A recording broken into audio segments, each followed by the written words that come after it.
নমস্কার বন্ধুরা, আমার সাধারণ রান্নাঘরে আপনাদের সবাইকে সাদর আমন্ত্রণ। এবারে শুরু করছি আমি আমার রান্নাবান্না। আজকে আমি শীতের সবজি মূলো, সেই মূলো ঘন্ট রান্না করব। রান্নাটা কিন্তু করাও যেমন সহজ, খেতে কিন্তু খুব ভালো লাগে। এই রান্নাটা সব কিছুর সঙ্গেই ভালো লাগে খেতে, রুটি, ভাত, পরোটা। এবারে আসুন রান্নাটা আমি শুরু করি। আমি মূলোগুলোকে খুব ভালো করে এরম ছাড়িয়ে ধুয়ে নিয়েছি।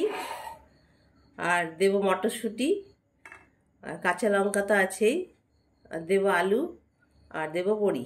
বড়িটাও আমি একটু ভেজে দেব। মূলোটা আমি একদম এরকম পাতলা পাতলা করে কেটে নিয়েছি। এইভাবে আমি কড়াইতে জল ফুটতে দিয়েছি। জলে দিয়ে দেব সামান্য একদম একটুখানি লবণ। আর প্রথমেই আমি একটু মটরশুঁটি নিয়েছি, মটরশুঁটিটা দিয়ে দিলাম। মটরশুঁটিটা একটু নরম হলে এটা খেতে ভালো লাগবে, সেই জন্য আমি মূলোর সঙ্গে মটরশুঁটিটাকেও একটু সেদ্ধ করে নেব। এবার দিয়ে দিচ্ছি মূলোগুলো।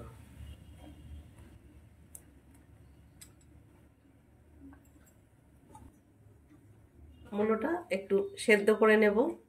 আমি একটু ঢাকা দিয়ে এটাকে সেদ্ধ করে নেব। আমি রান্নাটা সর্ষের তেলেই করব। শুরুতে দিয়ে দিচ্ছি সর্ষের তেল। ফোড়নে দিয়ে দিচ্ছি একটু পাঁচফোড়ন, শুকনো লঙ্কা। আলুগুলো আমি ভেজে নেব ভালো করে।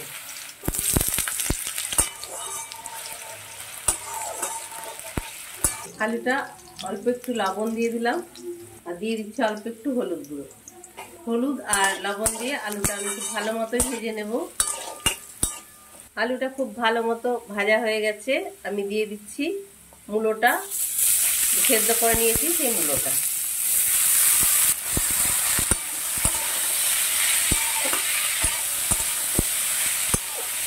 মূলো ঘন্ট একটু মিষ্টি মিষ্টি ভালো লাগে।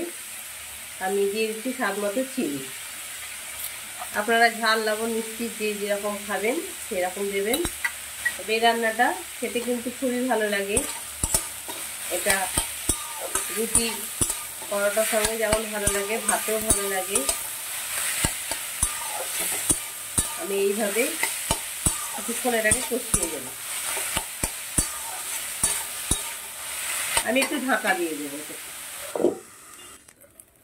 আমি বলতে ভুলে গেছিলাম, আমি যে বড়িটা দেখিয়েছিলাম সেই বড়িটা ভেজে নিয়েছি, সেই বড়ি ভাজাটা দিয়ে দিলাম। বড়ি ভাজাটা দিয়ে আমি আবার একটু নেড়ে নেব। শীতের সময় নরম নরম মূলো এভাবে ঘন্ট করলে খেতে কিন্তু বেশ ভালোই হয়। এটা আমি আলু দিয়েছি, আপনারা চাইলে আলু নাও দিতে পারেন। আলুটা দিলে মূলোর তো নিজস্ব কোনো ইয়ে নেই, একটু জল জলে টাইপের। আলুটা দিলে এটা একটু মাখা মাখা টাইপের হবে বলে আমি দিয়েছি। আপনারা চাইলে আলু ছাড়াও করতে পারেন। সবশেষে আমি দিয়ে দেবো কাঁচা লঙ্কা, দিয়ে দিচ্ছি একটু ভাজা মশলা,